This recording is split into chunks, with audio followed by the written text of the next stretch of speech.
Hello. हमारा आज का टॉपिक है साइटोस्केलेटन। जिस तरह से हमारी बॉडी के अंदर हड्डियों का एक ढांचा होता है जो हमारी बॉडी को प्रोटेक्ट करता है, उसी तरह से एक सेल के अंदर भी एक स्केलेटल स्ट्रक्चर होता है जिसको हम साइटोस्केलेटन कहते हैं। ये साइटोस्केलेटन कुछ खास तरह के प्रोटीन से बनता है जिनके बारे में हम डिस्कस करेंगे।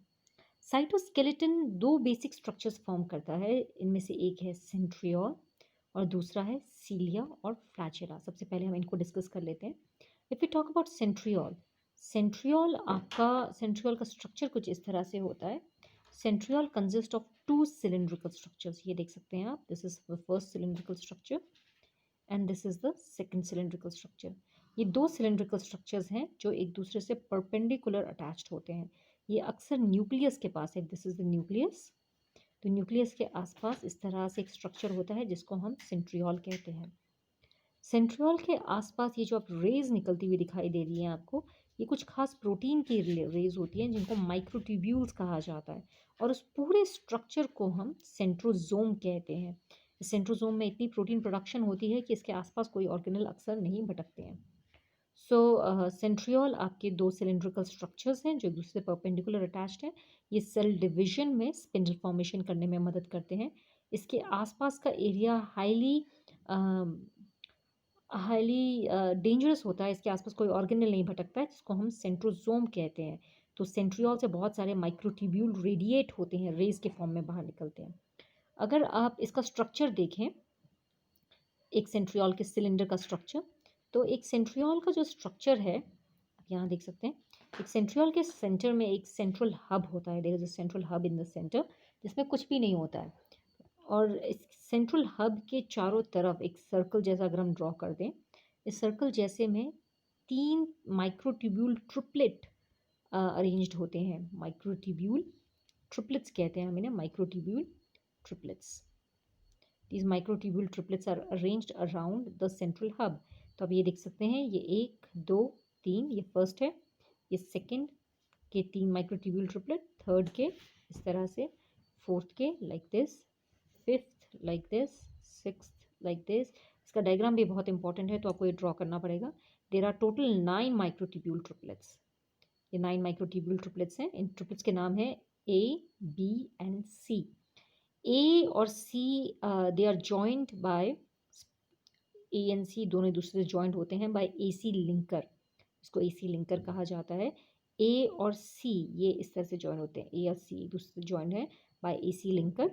और ये सेंटर से भी जो ये ए है वो सेंटर से भी अटैच्ड होता है by something known as a radial hub. इसको हम कहते हैं स्पोक्स, स्पोक्स कह सकते हैं। It's like a radius. So this is the structure of a centriole. और ये जो आप देख रहे हैं ग्रीन कलर का, इसको हम पिन हेड कह सकते हैं, जिसके साथ ये रेडियल स्पोक आपके ए माइक्रोट्यूब्यूल के साथ अटैच्ड है। If you want to know what is a microtubule, तो अगर आप यहाँ देखेंगे, ये सेंट्रल हब है, ये खाली है बिल्कुल। और ये जो आप देख रहे हैं दिस थिंग, ये जो आप देख रहे हैं, राइट, ये जो आप देख रहे हैं, this thing is a microtubule triplet. Microtubule का मतलब है ये लंबी लंबी डंडियाँ, तीन सिगरेट जैसी तीन लंबी लंबी डंडियाँ एक दूसरे के साथ अटैच्ड हैं to form a microtubule triplet. इनमें से एक का नाम ए है, दूसरे का नाम बी है, तीसरे का नाम सी है। ये तीनों माइक्रोट्यूब्यूल ट्रिपलेट एक यूनिट बनाती हैं। इस तरह से 9 यूनिट सेंट्रल हब के आसपास अटैच्ड हैं। ये देखिए, एक दो तीन चार पाँच छः सात आठ और 9, ये 9 माइक्रोट्यूब्यूल ट्रिपलेट इसके आसपास अरेंज्ड है। सेंटर में आपको ये रेडियल स्पोक्स भी दिख रहे होंगे और यहाँ पर एसी लिंकर्स दिख रहे होंगे। ए वाला सी के साथ एसी लिंकर के साथ अटैच्ड है। So this diagram is extremely important. यहाँ पे भी आप देख सकते हैं, this structure is also known as 9+0 structure. 9+0 structure इसलिए हम कहते हैं क्योंकि इसके रेडियस में 9 माइक्रोट्यूब्यूल ट्रिपलेट्स होते हैं और सेंटर में एक भी नहीं होता है। सो हम इसे 9+0 माइक्रोट्यूब्यूल ट्रिपलेट कहते हैं। अगर आप इसे एक बार और दोबारा देखें, तो सेंटर में आप देख सकते हैं, सेंटर में कुछ भी नहीं है, इसको सेंट्रल हब कहा जाता है।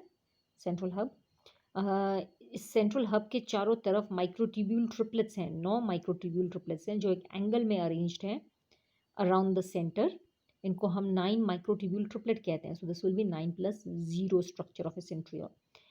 जो ए माइक्रोट्यूब्यूल है वो सेंटर के साथ अटैच्ड है by a radial spoke, radial spoke के साथ ये सेंटर में अटैच्ड है और ए और सी एक दूसरे के साथ एसी लिंकर के साथ अटैच्ड है। This is called the AC linker. So this is called the 9+0 structure of a microtubule centriole. So this is a very important diagram. Now what is the difference between a centriole and a centrosome? Centrosome में दो centriole होते हैं और centriole दो छोटे cylinders होते हैं microtubules के। सेंट्रोसोम का बेसिक फंक्शन है it contains the two centriole. ये सेंट्रियोल सिर्फ एनिमल सेल्स में प्रेजेंट होते हैं, they are not present in the plant cell. और ये माइक्रोट्यूब्यूल ऑर्गेनाइजिंग सेंटर के नाम से जाने जाते हैं, यानी इसमें से ये जो लाइंस आपको दिख रही हैं दीज आर कॉल्ड माइक्रोट्यूब्यूल्स। ये लंबी लंबी लाइंस होती हैं जो न्यूक्लियस को सेपरेट करने में, क्रोमोसोम को सेपरेट करने में मदद करती हैं ड्यूरिंग अ सेल डिविजन। अगर हम सेंट्रियोल के बारे में बात करें, जो अंदर दो सिलेंडर्स आपको दिखाई दे रहे हैं, ये एंकर की तरह काम करते हैं, यानी सपोर्ट देते हैं माइक्रोट्यूब्यूल्स को कि माइक्रोट्यूब्यूल्स इनके साथ अटैच्ड रहें ताकि सेल डिवीजन में ये आसानी से सेपरेट हो सके। आज के लिए इतना ही करते हैं। Have a nice day.